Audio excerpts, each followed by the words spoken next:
வணக்கம் everyone. Welcome to Chronicle Decode AI podcast. அனைவருக்கும் வணக்கம். இன்றைய வீடியோவில் தி ஹிந்து 25 மே 2026 எடிஷன்லிருந்து முக்கியமான கரண்ட் அஃபேர்ஸை சிம்பிள் அண்ட் அனலிட்டிக்கல் வேல யூபிஎஸ்சி எக்ஸாம் பெர்ஸ்பெக்டிவுடன் டிஸ்கஸ் பண்ண போகிறோம். கண்டிப்பா. உங்களோட கமெண்ட்ஸ் அண்ட் ஃபீட்பேக் எங்க கண்டென்ட்டை இன்னும் இம்ப்ரூவ் பண்ண ஹெல்ப் பண்ணும். So don't forget to share your thoughts. Thank you for supporting. ஆமா, உங்க கருத்துக்கள் எங்களுக்கு ரொம்பவே முக்கியம். இன்னைக்கு நாம ஆழமான அலசல்ல, அதாவது இந்த டீப் டைவ்ல பொருளாதாரம், சட்டம், சமூகம், சுற்றுச்சூழல், அப்புறம் அறிவியல்னு ஒரு 12 முக்கியமான தலைப்புகள் எப்படி ஒன்னோட ஒன்னு பின்னி பிணைஞ்சிருக்குன்னு பார்க்க போறோம். நிச்சயமா. வெறும் நியூஸ் மட்டும் படிக்காம இந்த தகவல்களுக்கு பின்னால் உள்ள ஏன், அதாவது இது ஏன் உங்களுக்கு முக்கியம் அப்படிங்கறத நம்ம ரொம்ப ஆழமா விவாதிக்க போறோம். சூப்பர். இப்போ ஒரு நாட்டோட வளர்ச்சிக்கு ரொம்ப அடிப்படையான விஷயம் பணம். குறிப்பா மத்திய அரசு கிட்ட இருந்து மாநிலங்களுக்கு எப்படி நிதி பிரிக்கப்படுது அப்படிங்கிற அந்த நிதி பகிர்வு, இத பத்தி முதல்ல பேசிடலாம். 16வது நிதிக்குழு பத்தி சொல்றீங்க. ஆமா, இப்போ 15வது நிதிக்குழு என்ன சொன்னாங்களோ அதே 41% நிதியை தான் இவங்களும் மாநிலங்களுக்கு பிரிக்கணும்னு சொல்லியிருக்கிறாங்க. இத கொஞ்சம் விரிவாக பார்ப்போம். இந்த 41% பணத்தை மாநிலங்களுக்குள்ள எப்படி பிரிக்கிறாங்க அப்படிங்கறதுல பெரிய சிக்கலே இருக்கு. கரெக்ட். அந்த சிக்கலுக்கு முக்கிய காரணம் அவங்க பயன்படுத்துற அளவுகோல்கள் தான்.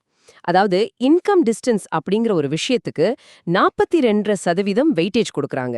இன்கம் டிஸ்டன்ஸ் அப்படின்னா இந்தியாவிலேயே அதிக தனிநபர் வருமானம் கொண்ட மாநிலத்தோட வருமானத்துக்கும் மற்ற மாநிலங்களோட வருமானத்துக்கும் உள்ள இடைவெளி. ரொம்ப சிம்பிளா சொல்லணும்னா, ஒரு மாநிலம் எந்த அளவுக்கு பொருளாதார ரீதியா பின்தங்கி இருக்கோ அந்த அளவுக்கு அவங்களுக்கு அதிக நிதி கிடைக்கும். ஓ, அப்படியா? ஆமா. அடுத்து மக்கள் தொகைக்கு 17% வெயிட்டேஜ் தராங்க. இந்த கணக்குப்படி பாத்தீங்கன்னா பீகார், உத்தரப்பிரதேஷ், மத்திய பிரதேஷ், மேற்கு வங்கம் ஆகிய 4 வட மாநிலங்கள் மட்டுமே ஒட்டுமொத்த நிதியில 51% வாங்குறாங்க. ஆஹா, பாதிக்கு மேல அவங்களுக்கே போயிடுதா? ஆமா. ஆனா தமிழ்நாடு, கேரளா, கர்நாடகா, ஆந்திரா ஆகிய 4 தென் மாநிலங்களுக்கு சேர்த்து பார்த்தா வெறும் 15.8% தான் கிடைக்குது. ஒரு நிமிஷம், இது கேட்கவே கொஞ்சம் உறுத்தலா இருக்கே. இது ஒரு குடும்பத்தோட ஒப்பிட்டு பார்ப்போம். ஒரு குடும்பத்துல அதிகம் உழைச்சு சம்பாதிக்கிற பிள்ளைகிட்ட இருந்து பணத்தை வாங்கி கஷ்டப்படுற பிள்ளைக்கு கொடுப்பது போல இருக்கு. இது உதவிதான். ஆனா இது சிறப்பாக செயல்படும் மாநிலங்களை தண்டிப்பது போல ஆகாதா? நிறைய பேர் இதே கேள்வியை தான் கேக்குறாங்க. ஏன்னா நல்லா செயல்படுறவங்களுக்கு எந்த ஊக்கமும் இல்லைன்னா எப்படி? இந்த விமர்சனம் தொடர்ந்து வர்றதால தான் 16வது கமிஷன் என்ன பண்ணிருக்காங்கன்னா, எஃபிஷியன்சியை அளவிட ஒரு புது முறையை கொண்டு வந்திருக்காங்க. ஆனா அதுவும் இப்போ ஒரு பெரிய சர்ச்சையை உருவாக்கியிருக்கு. என்ன புதுமுறை? மாநிலங்களோட ஜிஎஸ்டிபி, அதாவது மொத்த உள்நாட்டு உற்பத்தியோட பங்க நேரடியா கணக்குல எடுத்துக்காம அதோட ஸ்கொயர் ரூட்டை எடுத்து அதுக்கு 10% மட்டும் வெயிட்டேஜ் கொடுத்திருக்காங்க. வெயிட், ஸ்கொயர் ரூட்டா? வரி பகிர்வில் எதுக்கு மேக்ஸ் ஃபார்முலா எல்லாம் உள்ள வருது? இது பார்க்க பெரிய பொருளாதாரம் கொண்ட மாநிலங்களோட உண்மையான பங்கை செயற்கையா குறைக்கிற மாதிரி இல்ல. நீங்க சொல்றது 100க்கு 100 உண்மை. நீங்க ஒரு பெரிய நம்பருக்கு ஸ்கொயர் ரூட் எடுக்கும்போது மிகப்பெரிய நம்பர்களுக்கும் சின்ன நம்பர்களுக்கும் இடையில இருக்கிற வித்தியாசம் கணிசமா குறைஞ்சிடும். புரியுது. உதாரணத்துக்கு பாத்தீங்கன்னா, தமிழ்நாட்டோட உண்மையான ஜிஎஸ்டிபி பங்கு 9.09%. ஆனா இந்த ஸ்கொயர் ரூட் ஃபார்முலாவை பயன்படுத்தும் போது அது 6.67% குறைஞ்சிடுது. ஓ, அதனாலதான் தெற்கு மாநிலங்கள் தொடர்ந்து இந்த நிதி பகிர்வு முறையை எதிர்க்கிறாங்க போல. சரி, மாநிலங்களோட உரிமைகள் பத்தி பேசும்போது அஸ்ஸாம் மாநிலம் கொண்டு வந்துள்ள புதிய சட்டம் இப்போ ரொம்ப கவனிக்கத்தக்கதா இருக்கு. ஆமா, அசாம் சட்டசபையில் அறிமுகப்படுத்தப்பட்ட அந்த யூனிஃபார்ம் சிவில் கோட் பத்தி தானே சொல்றீங்க? எக்ஸாக்ட்லி. உத்தராகண்ட், குஜராத்துக்கு அப்புறம் இது ஒரு பெரிய மூவ். இதுல என்ன ஸ்பெஷல்னு பாத்தீங்கன்னா சில கடுமையான விஷயங்களும் இருக்கு. ஆமா, முதல்ல பழங்குடியினருக்கு, அதாவது ஷெட்யூல்டு ட்ரைப்ஸ்க்கு இந்த சட்டத்திலிருந்து விலக்களிக்கப்பட்டிருக்கு. அடுத்ததா பலதார மணம் முழுமையாக தடை செய்யப்படுது. கரெக்ட். அது மட்டுமில்லாம லைவ் அண்ட் ரிலேஷன்ஷிப்ஸ்ல இருக்கிறவங்க கண்டிப்பா 1 மாதத்திற்குள் அரசிடம் பதிவு செய்யணும்னு கட்டாயப்படுத்துறாங்க. இந்த லைவின் பதிவு தான் இப்போ பெரிய விவாதமா இருக்கு. இங்க நாம எந்த பக்கமும் சாராம நடுநிலையா பார்க்கணும். அரசு தரப்புல என்ன சொல்றாங்கன்னா, இது பாலின சமத்துவத்துக்கான ஒரு சட்டம், பெண்களை பாதுகாக்கும்னு சொல்றாங்க. ஆமா, அப்படிதான் சொல்றாங்க. ஆனா எதிர்க்கட்சிகள் தரப்புல என்ன விமர்சனம் வைக்கிறாங்கன்னா, போதிய ஆலோசனை நடத்தப்படவில்லை, இது தனிப்பட்ட சுதந்திரத்துல தலையிடுற விஷயம்னு சொல்றாங்க. ஒரு பலதரப்பட்ட சமூகத்துல இது எந்த அளவுக்கு நடைமுறை சாத்தியமாக போகுதுங்கிறத நாம பொறுத்துன்னு பார்க்கணும்.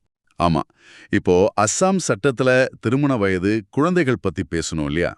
அப்படியே இத இந்தியாவோட மக்கள் தொகை மற்றும் இளைஞர்களின் எதிர்காலம் பற்றிய தரவுகளுக்கு கனெக்ட் பண்ணி பார்ப்போம். SRS ஸ்டாட்டிஸ்டிக்கல் ரிப்போர்ட் 2024 பத்தி பேச போறோம், கரெக்டா?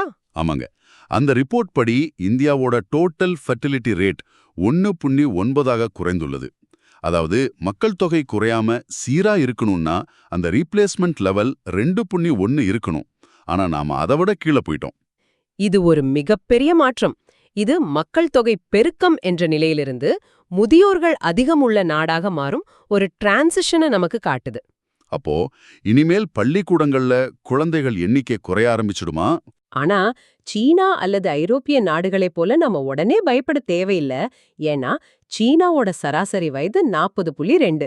ஆனா இந்தியாவோட தற்போதைய சராசரி வயது, அதாவது மீடியன் ஏஜ் 29.2 ஆகத்தான் இருக்கு.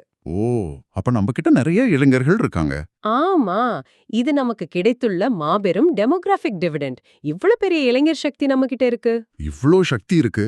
ஆனா அவங்களோட கல்வியிலும் எதிர்காலத்திலும் நாம எவ்ளோ பெரிய சவால்களை சந்திக்கிறோம்னு நீட் யூஜி 2026 வினாத்தாள் கசிவு பிரச்சனையில பார்த்தோம். ரொம்பவே வருத்தமான ஒரு விஷயம் அது. 23 லட்சம் மாணவர்களின் உழைப்பு வீணானதை சுட்டிக்காட்டி உச்சநீதிமன்றம் NTA-வை எப்படி கடுமையா விமர்சிச்சிருக்கிறதுல நம்ம பார்த்தோம். ஆமா, இந்த குளறுபடிகளால தான் ராதாகிருஷ்ணன் கமிட்டியின் பரிந்துரைகள் ரொம்ப முக்கியத்துவம் பெறுது. அவங்க என்ன சொல்றாங்கன்னா, பிசிக்கல் பேப்பருக்கு பதிலா கம்ப்யூட்டர் பேஸ்டு டெஸ்ட் முறைக்கு மாறணும்னு சொல்றாங்க. ஆனா இங்க எனக்கு ஒரு ஆழமான கேள்வி வருது. NTA அப்படிங்கிறது நேரடியாக நாடாளுமன்றத்திற்கு பதில் சொல்ல வேண்டிய கட்டாயத்துல இல்ல. கரெக்ட், அது ஒரு சொசைட்டி தான். அப்படி இருக்கும்போது இது போன்ற அமைப்புகளின் பொறுப்புணர்வை, அதாவது அக்கௌண்டபிலிட்டியை எப்படி உறுதி செய்வது? வெறும் கம்ப்யூட்டர் டெஸ்ட் வைக்கிறதுனால மட்டும் சிஸ்டம் சரியாயிடுமா? நீங்க கேக்குறது ரொம்ப சரியான கேள்வி. இதனால தான் NTA-ய களைச்சிட்டு நாடாளுமன்றத்துல ஒரு புதிய சட்டம் இயற்றி நேரடி கண்காணிப்புல ஒரு புதிய அமைப்பை உருவாக்கணும்னு பரவலான கோரிக்கை இருக்கு. கண்டிப்பா அது தேரதான். சரி, இளைஞர்களோட எதிர்காலத்தை உறுதி செய்ய கல்வி மட்டும் போதாது, ஒரு வலுவான பொருளாதாரமும் தேவை. ஆனா தற்போது இந்திய பொருளாதாரம் உலகளாவிய அழுத்தங்களை எதிர்கொள்கிறது. ஆமா, அமெரிக்க டாலருக்கு நிகரான ரூபாயின் மதிப்பு 96 தாண்டியுள்ளது. இது ரொம்ப சிம்பிளா புரிஞ்சுக்கலாம். இது சந்தையில வெங்காயம் வாங்குவது போலதான். எல்லாரும் டாலரை கேட்கறாங்க, ரூபாயே யாரும் கேட்கவில்லை என்றால் ரூபாயின் மதிப்பு குறையதானே செய்யும். அருமையான உதாரணம். இதுக்கு முக்கிய காரணம் இறக்குமதி அதிகரிப்பு மற்றும் ஃபாரின் போர்ட்ஃபோலியோ இன்வெஸ்ட்மெண்ட் வெளியேற்றம், குறிப்பா கச்சா எண்ணெய் இறக்குமதி.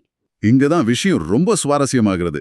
இந்த ரூபாயின் வீழ்ச்சியும் கச்சா எண்ணெய் இறக்குமதியும் எங்கேயோ நடக்கிற விஷயமா தோணலாம். ஆனா அது நேரடியாக நமது விவசாயிகளின் உரமானியத்தை பாதிக்கிறது. இது ரொம்ப முக்கியமான கனெக்ஷன். மேற்கு ஆசியாவில் நடக்கும் போர் பதற்றத்தால் உலகளாவிய யூரியா மற்றும் LNG விலைகள் கிடுகிடுவென உயர்ந்துள்ளன. எவ்வளவு உயர்ந்திருக்குன்னு ஒரு டேட்டா இருக்கா? இருக்கு. உலக சந்தையில யூரியா விலை ஒரு டன்னுக்கு $482 $795 எகிரி இருக்கு. ஓ மை காட், இறக்கவே டபுளாயிடுச்சு. ஆமா, இதனால இந்தியாவின் உர மானியச் செலவு 2027 நிதியாண்டில் 3 லட்சம் கோடியை தாண்டும் அபாயம் உள்ளது. இது அரசுக்கு மிகப்பெரிய நிதிச் சுமை. இந்த மாதிரி ட்ரேட் டெபிசிட் மற்றும் ஜியோ பொலிட்டிக்கல் சவால்களை சமாளிக்க தான் இந்தியா சர்வதேச கூட்டணிகளை வலுப்படுத்தி வருகிறது, இல்லையா? ஆமா, அதனால தான் டெல்லியில் நடைபெறும் குவாட் வெளியுறவு அமைச்சர்கள் கூட்டம் ரொம்ப முக்கியத்துவம் பெறுது. அமெரிக்கா, ஆஸ்திரேலியா, ஜப்பான், இந்தியா, இந்த 4 நாடுகளும் இதுல இருக்காங்க. இதுல ஆஸ்திரேலியாவுடனான இந்த CECA ஒப்பந்தம் பத்தி கொஞ்சம் சொல்லுங்களேன். Comprehensive economic cooperation agreement. இதுல clean energy, education, tourism, agri business ஆகிய 4 துறைகளை சூப்பர் ஹைவேஸா இலக்க வச்சிருக்காங்க. அக்ரி பிசினஸா? அப்போ ஆஸ்திரேலியா அவங்களோட விவசாய பொருட்களை, குறிப்பா பால், கோதுமை எல்லாம் இந்தியாவுல விற்க பாக்குறாங்களா? ஆமா, அவங்களுக்கு அந்த ஆர்வம் இருக்கு. ஆனா இத அனுமதிச்சா நம்ம ஊர் சிறு விவசாயிகளோட வாழ்வாதாரம் என்ன ஆகுறது? அதை இறக்குமதி செய்யறதுல இந்தியாவுக்கு தயக்கம் இருக்கே. அந்த தயக்கம் ரொம்பவே நியாயமானது. அதனாலதான் இந்தியா தர்க்க ரீதியா ஒரு முடிவுக்கு வர்றாங்க. பொருட்களை வாங்குறதுக்கு பதிலா அவங்களோட அதிநவீன தொழில்நுட்பத்தை நம்ம வாங்கலாம். ஓ, பிரிசிஷன் ஃபார்மிங் மாதிரியா? கரெக்ட். முறையான சேமிப்பு கிடங்குகள் இல்லாம நம்ம நாட்டுல நிறைய விளைபொருட்கள் வீணாகுது. ஆஸ்திரேலியாவோட டெக்னாலஜி நம்ம விவசாயிகளுக்கு ரொம்பவே உதவும். சரி, தொழில்நுட்பம் விவசாய விளைபொருட்களை காப்பாத்தும். ஆனா விவசாயத்துக்கு அடிப்படையான தண்ணீரை நம்ம எப்படி நிர்வகிக்கிறோம்? அங்க பெரிய சிக்கல் இருக்கு. பெரிய அர்பன் வாட்டர் கவர்னன்ஸ் பத்தி பேசலாம். அதாவது நகரங்களுக்கும் கிராமங்களுக்கும் இடைப்பட்ட அந்த மிஸ்ஸிங் மிடில் பகுதிகள். ஆமா, இந்த பெரிய அர்பன் பகுதிகள்ல நடக்கும் தண்ணீர் மற்றும் கழிவுநீர் நிர்வாகச் சிக்கல்கள் ரொம்ப மோசம். உதாரணத்துக்கு பிசல்பூர் அணை. இது ஜெய்ப்பூர் நகரத்தின் தாகத்தை தீர்க்க முழுமையா பயன்படுத்தப்படுது. ஆனா அதை நம்பியிருந்த உள்ளூர் விவசாயிகளை பாதிக்கிறது. ஆமா, இதத்தான் ஆய்வாளர்கள் சாக்ரிஃபைஸ் ஜோன்ஸ், அதாவது தியாக மண்டலங்கள்னு சொல்றாங்க. நகரங்களோட வளர்ச்சிக்காக இந்த பெரிய அர்பன் பகுதிகள் பலிகடா ஆக்கப்படுது. ரொம்ப கஷ்டமான உண்மை இது. தண்ணீர் ஆதாரங்களை சேமிக்க மலைகள் முக்கியம். அதனாலதான் இப்போ ஆரவள்ளி மலைகளை பாதுகாப்பது மறுபடியும் பேசுபொருளா உள்ளது. ஆமா, ஆரவள்ளி மலைகளை வரையறுக்கவும் கட்டுப்பாடற்ற சுரங்கத் தொழிலை தடுக்கவும் உச்சநீதிமன்றம் ஒரு நிபுணர் குழுவை அமைத்துள்ளது. இங்க நான் ஒரு கேள்வி கேட்கலாமா? கேளுங்க. சுற்றுச்சூழல் பாதுகாப்பது அவசியம்தான். ஆனா ஒரு வளர்ந்து வரும் நாட்டுக்கு தேவையான ரெகுலேட்டட் மைனிங்கையும் எப்படி சமன்படுத்துவது? மைனிங் பண்ணாம எப்படி வளர முடியும்? ரொம்ப பிராக்டிக்கலான கேள்வி. அதனாலதான் ஒட்டுமொத்தமா மைனிங்கை நிறுத்தாம எந்த இடங்கள்ல பாதுகாக்க வேண்டும், எங்க ரெகுலேட்டட் மைனிங் அனுமதிக்கலான்னு ஒரு தெளிவான மேப் உருவாக்கத்தான் இந்த நிபுணர் குழு அமைக்கப்பட்டிருக்கு. ஓகே, பேலன்ஸ் பண்றாங்க. சரி, இயற்கையை நாம சுரண்டும் போது இயற்கை எப்படி ரியாக்ட் பண்ணுதுன்னு பாப்போம். இந்தியாவில் இயற்கை பேரிடர்களில் அதிக உயிரிழப்புகளை ஏற்படுத்துவது எது தெரியுமா? நிறைய பேர் வெள்ளம், புயல்னு நினைப்பாங்க. ஆனா உண்மை அதில்ல, மின்னல் தான். 1975 முதல் 2024 வரை 1,02,263 மரணங்கள் மின்னல் தாக்கி மட்டுமே நடந்திருக்கு. ஏன் இந்த மின்னல் தாக்குதல்கள் இவ்வளவு அதிகமாகுது? இதுக்கு முக்கிய காரணம் நிலப்பயன்பாடு மாறுபாடு தான். காடுகளை அழிக்கும்போது வெப்பமும் ஈரப்பதமும் கூடுது.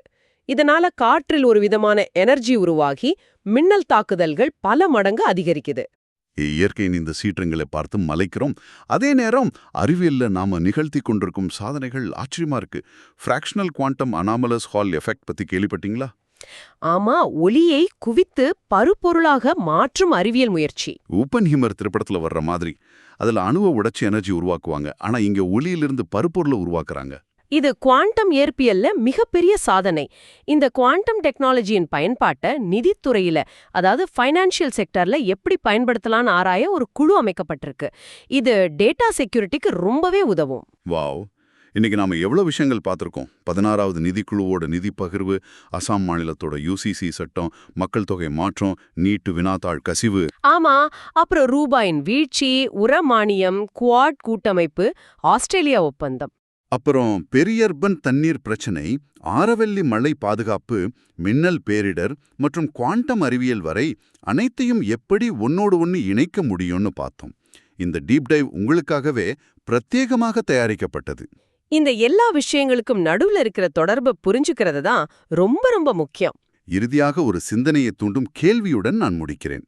கிளைமேட் சேஞ்சால் மின்னல் தாக்குதல்கள் அதிகமாகி தண்ணீர் பற்றாக்குறையால் பெரியர்பன் பகுதிகள் தியாக மண்டலங்களாக மாறிக்கொண்டிருக்கும் இந்த சூழலில் குவாண்டம் தொழில்நுட்பம் போன்ற மாபெரும் அறிவியல் முன்னேற்றங்கள் அடித்தட்டு மக்களின் அன்றாட வாழ்வியல் போராட்டங்களை தீர்க்க பயன்படுமா, அல்லது வல்லரசுகளின் வர்த்தக போட்டிக்கு மட்டுமே உதவுமா? நீங்களே சிந்தித்து பாருங்கள். ரொம்பவே ஆழமான கேள்வி. இத நேயர்கள் கண்டிப்பா யோசிக்கணும். மீண்டும் இது போல பல சுவாரஸ்யமான தகவல்களோடு சந்திக்கலாம். விடைபெறுகிறேன். நேரத்துக்கு ரொம்ப நன்றி. தொடர்ந்து இணைந்திருங்கள். Bye everyone.